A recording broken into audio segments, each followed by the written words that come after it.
Everyone, welcome back to my channel zoology with Chinu. तो आज हम पढ़ेंगे बहुत ही इंपॉर्टेंट टॉपिक जिसका नाम है एंडोप्लाज्मिक रेटिकुलम। ये हमारे सेल ऑर्गेनेल्स में आता है और सेल ऑर्गेनेल्स में से कोई भी ऑर्गेनेल एग्जाम में पूछा जा सकता है।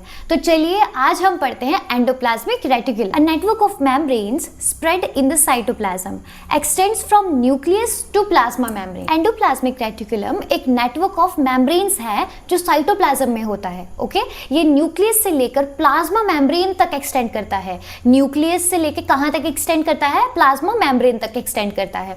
अब आगे देख लेते हैं इसके टू टाइप्स क्या है। एक रफ एंडोप्लाज्मिक रेटिकुलम होता है, एक स्मूथ एंडोप्लाज्मिक रेटिकुलम होता है। रफ एंडोप्लाज्मिक रेटिकुलम में राइबोसोम्स लगे होते हैं और स्मूथ एंडोप्लाज्मिक रेटिकुलम में राइबोसोम्स नहीं होते हैं। सबसे पहले रफ एंडोप्लाज्मिक रेटिकुलम क्या होता है? Has ribosomes on its surface, site of protein synthesis. अब आप यहाँ भी देख सकते हो डायग्राम में, ये है हमारा न्यूक्लियर पोर। ठीक है, न्यूक्लियस के अंदर जो ये पोर है ये है न्यूक्लियर पोर। अब न्यूक्लियस से क्या एक्सटेंड हुआ है ये देखिए, ये सारे एंडोप्लाज्मिक रेटिकुलम है और यहाँ पे ये जो सर्कल्स में बताए हैं ये है राइबोसोम्स। तो जिस एंडोप्लाज्मिक रेटिकुलम में राइबोसोम लगे हैं उनको बोलते हैं rough endoplasmic reticulum, rough endoplasmic reticulum.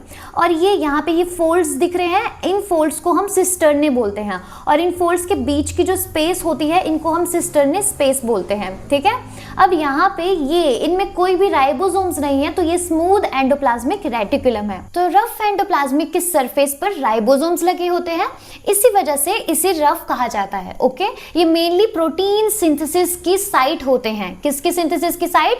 Protein synthesis. यहाँ पे प्रोटीन बनते हैं, मतलब जो रफ एंडोप्लाज्मिक रेटिकुलम में सेल्स होते हैं वो क्या बनाते हैं? उन सेल के अंदर प्रोटीन बनते हैं। ओके, अब आते हैं स्मूथ एंडोप्लाज्मिक रेटिकुलम में। It has no ribosome, site of lipid synthesis, stores and supplies calcium for cell functions, helps in making cell membranes. अब इसके सरफेस पे राइबोसोम्स मिलते ही नहीं है, मतलब इनमें राइबोसोम्स नहीं होते हैं। ये मेनली लिपिड सिंथेसिस के लिए होते हैं। क्या बनता है यहाँ पे?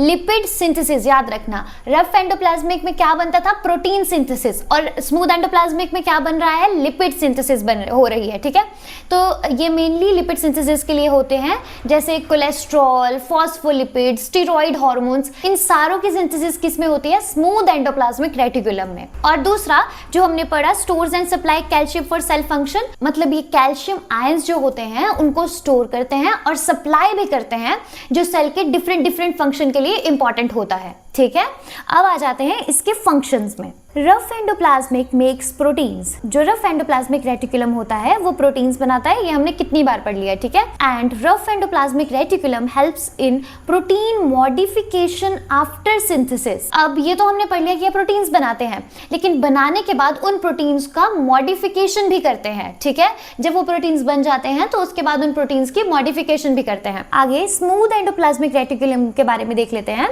दे मेक्स लिपिड, जैसे कि phospholipid, cholesterol and steroid hormones. ठीक है, smooth endoplasmic reticulum involves in glycogen metabolism and also stores and releases calcium ions, important in muscle contraction. अब इससे आप क्या समझते हैं? सबसे पहले स्मूथ एंडोप्लाज्मिक रेटिकुलम क्या बनाता है? लिपिड्स बनाता है, जैसे कोलेस्ट्रॉल, स्टेरॉइड्स वगैरह। ठीक है, ग्लाइकोजन मेटाबॉलिज्म में भी हेल्प करता है। और अभी क्या पढ़ा हमने कि मसल सेल्स में कैल्शियम आयंस रिलीज करके कॉन्ट्रैक्शन में भी हेल्प करता है मसल्स की। ठीक है, आगे पढ़ते हैं। Smooth endoplasmic reticulum in liver and kidney detoxifies drugs and harmful substances।